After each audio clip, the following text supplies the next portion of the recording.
The town of Dry Creek had never been kind to Clara. She was the girl no one looked at twice, the one who carried herself with hunched shoulders and downcast eyes. Too tall, they said, too plain. Her jaw too square, her nose too sharp, her smile too awkward. In a place where beauty was often a woman's only shield, Clara had none. She lived with her uncle and aunt, who tolerated her presence only because she cooked their meals and tended their livestock. To them, she was another set of hands useful, but never cherished. At church, the other girls whispered behind their fans. In town, the men barely acknowledged her. She had learned long ago to lower her gaze and say nothing. So, when the day came that an agreement was struck with a band of Apaches who rode into Dry Creek for trade, Clara was not surprised to find herself thrust into the middle of it. The air was hot, heavy with the smell of dust and sweat. The townsfolk gathered near the trading post, their voices sharp with both fear and fascination. The Apaches, proud and silent, stood beside their horses, their dark eyes watchful. At their head was a tall warrior with braids bound in leather and eagle feathers nantan. His expression was calm, but his presence carried a weight that made the settlers uneasy. Clara stood off to the side, clutching a basket of flour she had been sent to fetch. She tried to make herself small, unnoticed. But when her uncle barged forward, his hand heavy on her shoulder, she felt her stomach sink. "This girl," he announced gruffly, "is no good to us. Too plain to marry, too weak to fetch a price. But if it pleases your chief, she can be given as part of the bargain." A gesture of goodwill. The crowd stirred murmurs of shock, some laughter, some pity. Clara's face burned, humiliation flooding her veins. She wanted to protest, to scream, but no words came. Her throat locked tight. The Apaches shifted, their expressions unreadable. Nantan stepped forward, his gaze settling on Clara. For a moment, she dared to lift her eyes to his, expecting to find scorn there. Instead, she found only stillness and assessment, not a judgment. The silence stretched. Finally, Nantan spoke, his English clear but edged with the rhythm of his people. "You give her because you see no worth?" her uncle snorted. "That's right, she's yours if you want her. Otherwise, she be another mouth to feed in a town already scraping by?" Clara's heart twisted. She knew she was plain, but to be bartered away so openly, it was worse than any whisper. Any mocking laugh. The Apache warrior's eyes narrowed, and for a moment Clara thought he might refuse, that he would turn away like everyone else always had. But instead he nodded once. "I take her," he said simply. A collective gasp rippled through the settlers. Clara's uncle smirked, satisfied to be rid of her. Without another word, Nantan motioned to his horse. Another warrior handed him the reins, and he gestured for Clara to follow. Her feet felt rooted in the dust. Fear clawed at her chest. She looked around at the faces of her town people she had known all her life, but found no mercy there. Some looked amused, others indifferent. Not a single one spoke up for her. Her aunt finally shoved her forward. "Go on, girl, you've been nothing but trouble here anyway." With trembling hands, Clara clutched the basket to her chest, though it felt foolish now. She stumbled toward the warrior, who waited patiently, his hand steady on the reins. The sun beat down as he lifted her onto the horse's back with surprising gentleness. She blinked at him, startled, but he offered no explanation, no smile. Only silence. As the Apaches mounted and began to ride away. Clara cast one last glance at Dry Creek. The buildings she had scrubbed, the fields she had tended, the faces that had scorned her all faded behind a haze of dust. And with them went the last ties to the life she had known. What lay ahead was a wilderness of fear and uncertainty. She was in the hands of strangers now, traded like unwanted goods. But what she could not know, what no one in Dry Creek could know, was that this bargain, born of cruelty, would become the night her destiny shifted forever. The ride began in silence. Clara clutched the saddle horn as the horse swayed beneath her, every jolt rattling her nerves. The Apache warrior rode beside her, his presence steady, like a shadow at her side. She did not know his name yet, only that he carried himself with quiet authority. His long braids shifted in the wind, and the leather fringe on his shirt whispered. Against his horse's flanks, Behind them, the town of Dry Creek grew smaller, swallowed by dust and distance. Clara dared not look back again. Each clop of hooves carried her farther from the only world she had ever known. Fear pressed hard against her ribs. She imagined the worst. The stories told by settlers about Apaches had been dark and terrifying. Tales of scalping, of cruelty, of captives who vanished into the wilderness, never to return. Now she was one of them, traded away like a worthless trinket. Her palms were damp as she clung to the saddle, and every muscle in her body screamed. To leap down and run, but where could she run? The desert stretched endlessly, a furnace of red dust and endless sky. Hours passed. The sun climbed higher, its heat relentless. Sweat trickled down Clara's back, her lips cracked, her tongue dry. She longed for water, but was too frightened to ask. She expected the warrior to ignore her, or worse, to punish her weakness. Then, without a word, he slowed his horse and reached into a leather pouch. A flask of water appeared in his hand. He held it out toward her. Clara hesitated, staring at the offer. Could it be a trick? Her throat burned, but her pride and fear warred inside her. At last, the pain of thirst won. With trembling fingers, she took the flask, her eyes lowered. "Thank you," she whispered.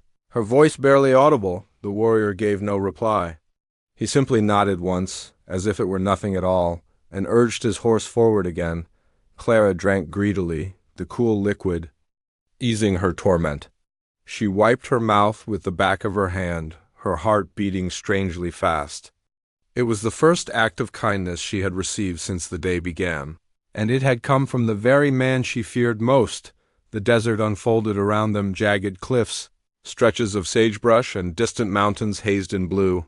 Clara had never ridden so far beyond town before. The silence between her and the warrior weighed heavy. Yet there was something different in this silence compared to Dry Creek. Their silence had meant scorn, neglect, dismissal. Here it felt deliberate, patient. As the sun dipped lower, the band of Apaches halted near a shallow canyon where scrub trees offered meager shade. Horses were watered, packs shifted. Nantan, the warrior, dismounted and gestured for Clara to do the same. She slid down awkwardly, her legs aching. He handed her a strip of dried meat. "Eat," he said, his English accented but clear. Clara hesitated again, but hunger gnawed at her. She accepted, chewing slowly, her eyes flicking to him.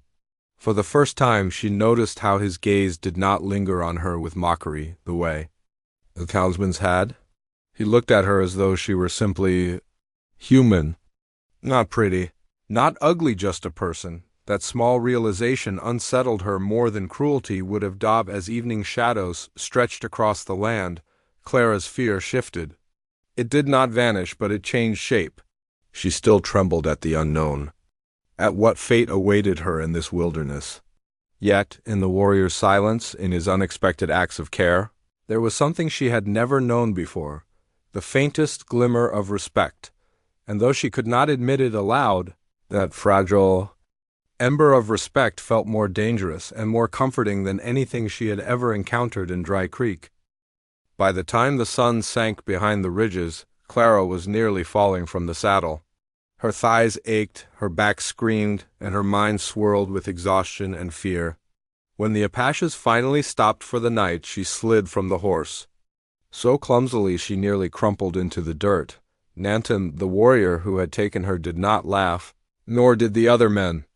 They moved about with quiet efficiency, tending to horses, gathering wood, building small fires.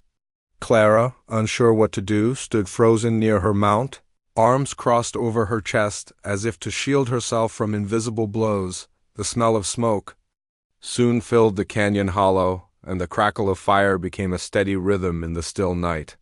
Shadows lengthened, dancing against the canyon walls. Clara had heard enough stories to know what might come after dark.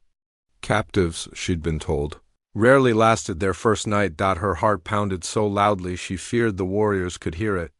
She wanted to flee, to vanish into the desert, but she knew she wouldn't last a single hour alone. Better the fires glow than the wilderness teeth of wolves, snakes, or thirst. Nantan crouched near the flames, his long fingers arranging stones into a circle. He set a pot of water atop it, dropping dried herbs and pieces of meat inside. The scent drifted toward Clara's nose, making her stomach twist with hunger. Then he spoke, his voice calm. "Sit." The word was not a command barked with force, but a quiet offering. Clara hesitated, glancing toward the other warriors. They seemed occupied with their own tasks, paying her no mind. Slowly she sank to the ground opposite Nantan, pulling her knees to her chest. For a long time, neither spoke. The fire popped and hissed, throwing sparks into the dark. Clara watched him in secret, studying the way his features softened in the glow. He was not the monster she had been taught to expect. His face was weathered, strong, but not cruel. When he finally looked at her, she dropped her gaze quickly. Her cheeks burned. "You are afraid," he said, not as a question but as a simple truth. Clara swallowed hard. "Yes," her voice cracked. "On the word," he nodded slightly, as if he had expected nothing less. He stirred the pot, then ladled a portion into a wooden bowl and handed it to her. "Eat." Her fingers brushed his as she took it, and she pulled back quickly, startled by the warmth of his skin. She whispered another, "Thank you," though she wasn't sure he understood the weight of the words. No one in Dry Creek had offered her kindness like this. She sipped the broth, the warmth sliding into her empty belly like a balm. It steadied her trembling hands. Still, her mind spun with questions she was too afraid to ask. At last, she found her voice. "Why? Why take me?" The words slipped out before she could stop them. He looked at her across the fire, his dark eyes steady. "Your people gave you because they see no worth. But I see what others cannot." The sentence struck her like a blow and a blessing all at once. Her mouth went dry. She wanted to demand what he meant, but fear held her tongue instead. She lowered her head and whispered, "They were right. I'm not worth anything." The warrior's gaze sharpened, though his tone remained calm. "The desert keeps the strongest things hidden, flowers that bloom where no rain falls, stones that do not break in the sun. Worth is not in the eyes of shallow people." Clara blinked rapidly, her throat tight. She had never heard words like these spoken to her. Not from her family, not from anyone. That night, as the fire burned low and the camp grew quiet, Clara curled beneath the blanket Nanan had given her. Fear still lingered, whispering dark thoughts of what tomorrow might bring. But mixed with it, like a fragile seed pressed into the earth, was something new, a question. Could it be that she was more than what Dry Creek had called her? The morning came with pale streaks of light creeping across the canyon walls.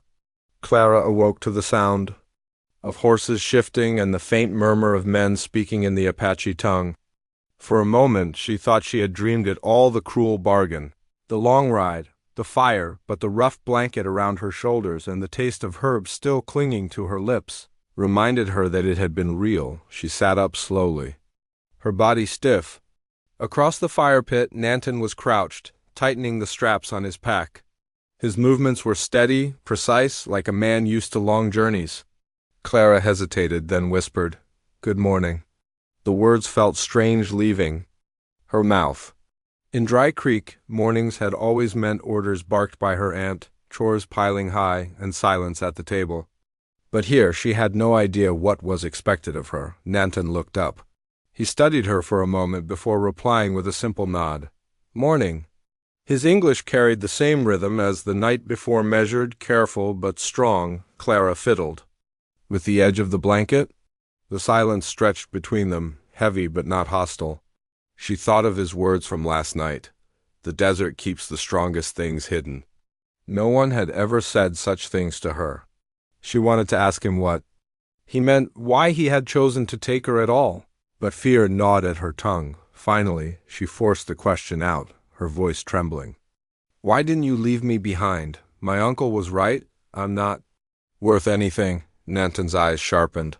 He rose to his full height, tall against the morning light, and stepped closer until the fire's ashes lay between them. His gaze was not cruel, not mocking, but piercing. "You believe the words of shallow people," he said quietly. "They see with eyes that do not look deeper than skin." Clara's cheeks burned. She dropped her gaze to the ground. But it's true. Everyone in town thinks it. They laugh. They whisper. Even my own family. Her voice broke and she bit her lip, fighting back the heat in her eyes. Nanton crouched again, bringing himself to her level. I have seen many things in war and in peace. A beautiful face can hide a cruel heart. A plain face can hold courage, wisdom, or kindness. Which has more worth? Clara blinked at him, unable to answer. No one had ever asked her such a question. No one had ever cared to. He leaned back on his heels, his voice firm but not unkind. The desert teaches us. Water hides beneath the sand where no one thinks to look. Flowers bloom from stone. Worth is not what others say, is what you carry. Inside, something stirred in Clara then, a flicker like the first flame catching on dry wood. She wanted to believe him, wanted to grasp those words and make them her own. But years of scorn and rejection weighed heavy on her shoulders. She shook her head. You don't know me. I'm not strong or wise or anything. For the first time, she saw a ghost of a smile touch his lips. It wasn't mocking. It was patient, like a teacher watching a child struggle with a lesson. Perhaps not yet. But I see what others cannot. Time will show you. Clara's throat tightened. She turned her face away, pretending to busy herself with folding the blanket, but her hands trembled. No man, not once in her entire life, had spoken to her like this. Not with pity, not with derision, but with respect. As the warriors prepared to ride again, Clara mounted her horse with aching legs. This time, when Nanton gestured for her to ride beside him instead of behind, she hesitated only a moment before, obeying. The gesture was small, but it planted something deep within her chest, a sense that maybe, just maybe, she was no longer invisible, and as the desert wind tugged at her hair, Clara realized this journey might not only be about survival, it might be about discovering a worth she had never been allowed to see. The second night on the trail fell cooler than the first. A breeze whistled through the canyon brush, carrying the scent of sage and the faint call of night birds. The Apache warriors set camp again, their movements purposeful and wordless. Clara, still unsteady with her role in this strange new world, sat apart, watching the fire's glow push back the dark. Nanton returned from tending his horse and settled across from her. He handed her a strip of dried venison and gestured toward. The flames, eat? She accepted, murmuring her habitual thank you, but the word caught in her throat. Gratitude felt too small for what she carried inside. Yesterday he had spoken words she had never heard before, words that still echoed in her chest. Worth is not what others say, it is what you carry inside. Clara chewed slowly, her gaze fixed on the fire. At last she whispered, Do you believe that about me, that I could have worth? Nanton's eyes lifted from the fire to her face. I would not say it if it were not true. The certainty in his voice made her chest ache. She wanted to believe him, but doubt was a chain she had. Worn too long, she gave a short, bitter laugh. You don't know me. If you did, you'd see there's nothing special. I can cook and clean and carry water, but that's all. No one's ever wanted more from me. His expression didn't change, but his gaze grew heavier, as though weighing her words. He stirred the fire with a stick, sending sparks upward. Do you think only beauty or skill give worth? What else is there? Clara asked. Strength, he said simply. Not the strength of muscle, but the strength to keep walking when life gives no kindness. To survive cruelty and still breathe. That is worth more than a pretty face. Clara's lips parted, but no words came. The firelight flickered over his sharp features, and she realized that while others had looked through her or past her, he looked into her as if searching for something buried. She lowered her eyes, voice trembling. If I'm honest, I've always felt like nothing. Like the world would be no different if I weren't in it. My uncle made sure I knew it, my aunt too. They'd remind me every day, with words or with silence. Sometimes I almost believed them completely. The confession slipped out like a secret she had never dared to speak. She held her breath, waiting for him to dismiss her words, to confirm her fears, but Nanton's reply was quiet, steady, and carried a gravity she had never heard before. I too have known the weight of being nothing. Clara's eyes snapped up.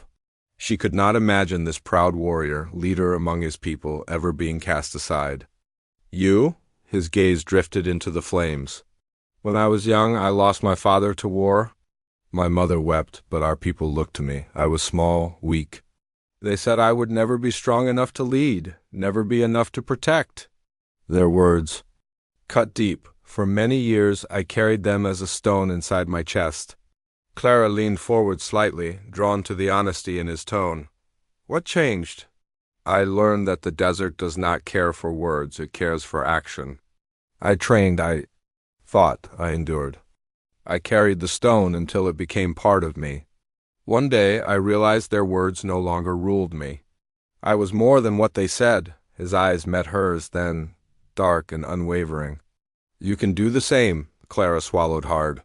For a moment she felt as though the canyon walls leaned in, holding their breath around them. She wanted to argue, to say she wasn't strong, that she could never be what he imagined. But instead, her lips trembled with a question she had never asked aloud. What if I don't know how? Nantan's answer came without hesitation. Then I will show you. The words settled into her like warm embers, lighting corners of her heart she had thought long dead. She wrapped the blanket tighter around her shoulders, blinking against the sting in her eyes. That night, Clara did not feel like a burden traded away. For the first time in her life, she felt seen. And though fear still whispered of the unknown, another voice quieter, steadier began to whisper back. Perhaps she was not nothing after all. The fire burned low, glowing embers casting soft orange light across the canyon floor. Most of the warriors had already drifted into sleep, their silhouettes curled beneath blankets. Only Nantan remained awake near Clara, silent as he watched the flames. Clara sat with the blanket wrapped tightly around her shoulders, her heart still echoing with his earlier words, "Then I will show you." She wanted to cling to them, but fear crept in like a cold wind. What if he was only saying them to soothe her? What if tomorrow proved that she was still the unwanted girl Dry Creek had branded her to be? Her stomach twisted. She knew what men expected from women, especially ones who had been handed over like livestock. She had braced herself for it all day, the moment when Nantan would finally claim what had been given to him. That was why her hands shook as she pulled the blanket closer, waiting for the inevitable, when he rose and walked toward her. Her breath caught. He crouched beside her, close enough that she could smell the faint leather and smoke clinging to his clothes. Her body tensed, every muscle wound tight, but instead of reaching for her, he unfastened a second blanket from his pack and draped it gently over her shoulders. Clara blinked, stunned. The gesture was so simple, so unexpected, that her breath hitched in her throat. She looked up at him, confused. "You are cold," Nantan said softly. "Rest." Her lips parted, but no words came. He did not linger, did not press closer. He simply adjusted the blanket so it would not slip, then settled himself across the fire, laying his head on a rolled saddle. Within moments, his breathing deepened, steady as the night. Clara sat frozen, staring into the dark. He had not touched her in demand, nor looked at her with hunger. He had only seen her shiver and offered warmth. She had never known such restraint. In Dry Creek, men had laughed at her, dismissed her, always looked at her with the kind of crude interest that made her skin crawl. Yet here, from a man who had every right to claim her according to the bargain struck, came only respect. Her eyes stung. She drew the second blanket tighter, burying her face against the rough fabric to hide the tears that welled up.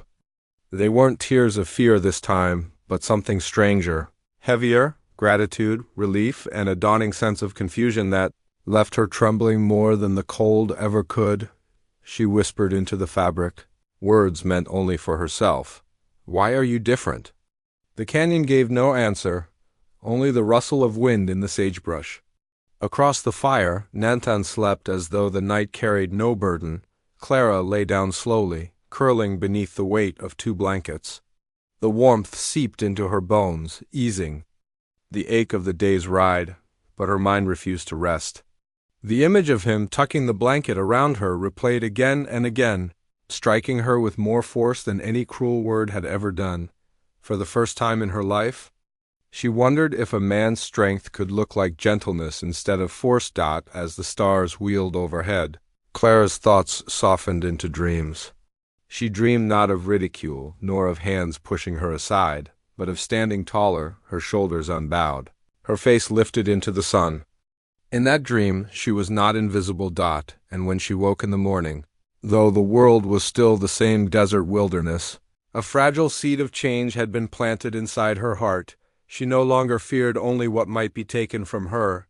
Now, she feared something else entirely, what might be given to her, a chance at worth, at belonging, at something she had never dared imagine. The morning sun spilled gold across the canyon, chasing away the shadows of the night. Clara stirred beneath the blankets, surprised to find herself warm, rested, and still untouched. For a moment she lay still, listening. The camp was alive?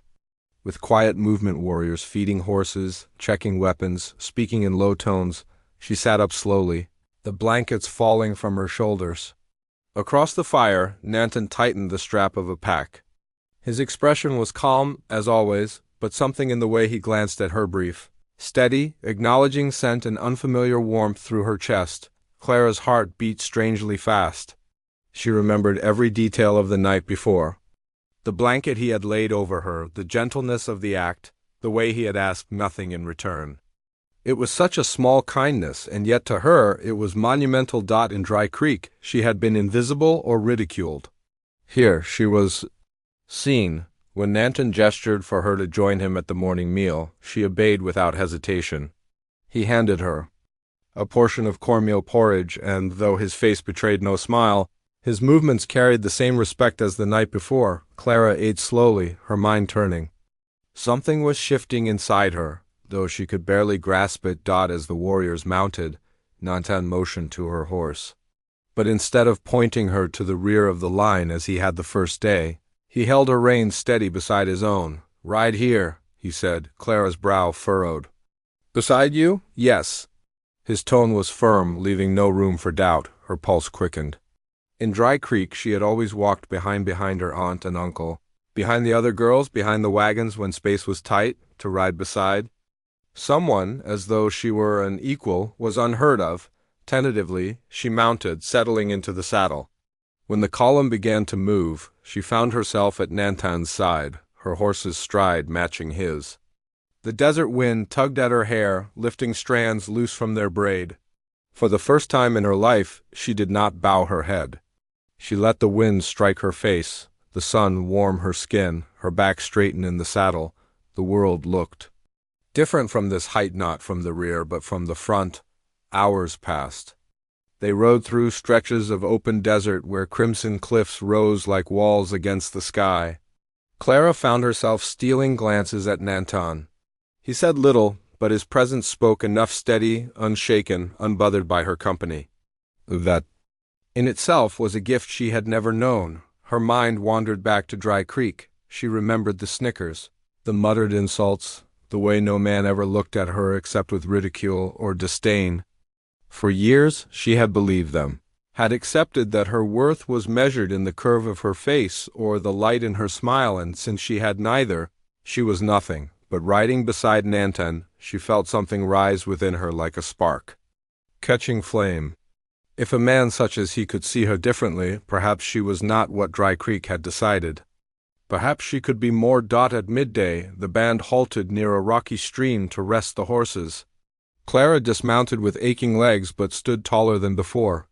When another warrior passed and glanced her way, she did not shrink back or avert her gaze. She met his eyes, quietly, steadily. He gave a curt nod before moving on, and Clara felt her chest swell with a strange new pride. Later, as she knelt by the stream to cup water into her hands, she caught her reflection rippling in the current. The face staring back was the same plain, sharp, unremarkable. Yet somehow it did not look as pitiful as it once had. The shoulders were straighter, the eyes less defeated. She touched the water's surface, breaking the reflection, and whispered softly to herself, "Maybe I'm not nothing." Behind her she heard Nanton's voice. "The desert shows you. Clara turned, startled to find him watching. His words were quiet, but there was no mockery, no doubt. Only certainty. In that moment, something inside her shifted fully, like a door opening onto light. The girl who had been handed away as worthless was still there, but now she carried something else, the first fragile beginnings of worth born not from others' approval, but from within herself. The desert was teaching her, just as Nantan said, and she was ready to learn. The sun dipped low, painting the cliffs in deep crimson and gold. The Apache band set camp for the evening, the smell of smoke and roasted game drifting on the wind. Clara, now accustomed to the rhythm of their journey, helped gather brushwood for the fire. Her steps were steady, her chin higher than it had been days before, but as night settled, the desert revealed its harshness. A chill wind swept down from the mesas, carrying with it the mournful cry of a coyote. Clara shivered beneath her blanket, though not from the cold alone. There was tension in the air whispers among the warriors. The way their eyes scanned the shadows, Nantan returned from a scout with grim news. "Rival band," he told the men. "They follow us." Fear pricked Clara's chest. She knew nothing of battles, only the cruelty of gossip and ridicule in Dry Creek, yet the way Nantan stood calm, tall, a figure of strength, steadied her. That night, as the warriors prepared, Clara sat by the fire, clutching her blanket tight. Her thoughts raced. If the rival band attacked, she could be taken or worse. Would Nantan still protect her, even though she had been forced upon him? Or would she be abandoned as easily as Dry Creek had abandoned her? The sound of hooves shattered her worry. From the darkness came a rush of figure shadows leaping into the firelight. The rival warriors had struck. Chaos erupted. Apache men leapt to their feet, weapons flashing, shouts echoing against the canyon walls. Clara froze, her breath caught in her throat until Nantan's voice cut through the din. "Stay behind me." She obeyed without question, crouching low. As Nantan moved like the desert wind, fierce and unyielding, he fought not just with strength, but with precision, each strike measured, each movement deliberate. But more than once, Clara saw his dark eyes flick back to her, ensuring she was safe. The firelight flared on blades, shadows twisting with bodies in struggle. Clara's heart pounded so hard she thought it might burst. Fear clawed at her, but alongside it came something else. A realization. He was fighting not just as a warrior, but as a protector. When one enemy broke through the circle and lunged toward her, Clara gasped. Before she could scream, Nantan intercepted, dragging the man away and striking him down. Then, without hesitation, he reached for her arm. "Run," he ordered, but she shook her head, trembling yet resolute. "Not without you." For a heartbeat, surprise flickered across his face. Then, for the first time, the faintest hint of a smile touched his lips. The battle raged until, at last, the rival band was driven off into the night. The camp quieted to the sound of labored breathing, wounded men being tended, and the crackle of the dying fire. Clara sat close to the flames, her body still trembling. She had not lifted a weapon, yet she felt as though she had crossed a threshold, leaving behind the timid girl who had always been pushed aside. Nantan approached, wiping his blade clean before sheathing it. His gaze lingered on her, studying her as though she were not the same woman he had been given days ago. "You did not run," he said. Clara swallowed, her voice shaking but firm. "I couldn't, not after you covered me, not after you've treated me better than anyone else ever has." For a long moment, silence stretched between them. Then Nantan crouched, his eyes level with hers. "They gave you to me because they saw nothing, but I see much." Her breath caught. The words struck deeper than any kindness she had ever known. The fire crackled, painting his features in gold and shadow. Clara felt her heart steady, her fear melting into something stronger, trust. For the first time in her life, she did not feel unwanted, discarded, or ugly. She felt seen, protected, valued. And though the desert night was cold, warmth spread through her chest, fierce and undeniable. Something unexpected had happened. Just as that night had promised, she had not only been handed to a man, she had been handed to her destiny.